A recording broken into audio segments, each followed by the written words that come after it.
The sages teach us that a person who adopts a Torah lifestyle merits true freedom. Now the teaching seems a little bit odd. You might think that even the opposite is true. Isn't freedom the ability to do what you want? Isn't living a Torah lifestyle very restrictive? The answer is that the person's greatest want, the truest want of every single person, is to reach his own inner greatness. To reach into his own inner greatness and to realize this potential.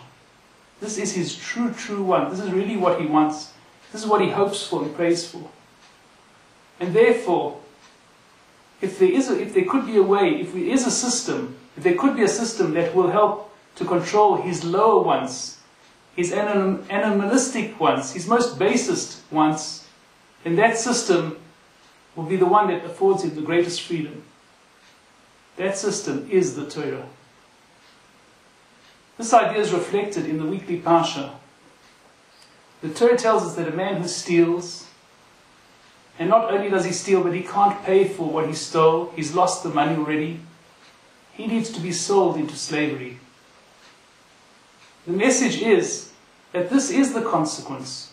This is the consequence of following one of the lowest types of action.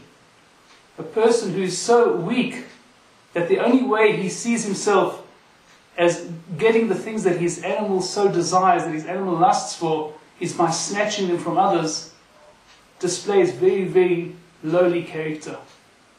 And therefore the message is, when we read this story, when we read this parsha, when we read this story, when we read this halacha, we see automatically that this is the consequence of following our lowest desires. We do become slaves. We become slaves to the desires themselves. We become slaves to our animal.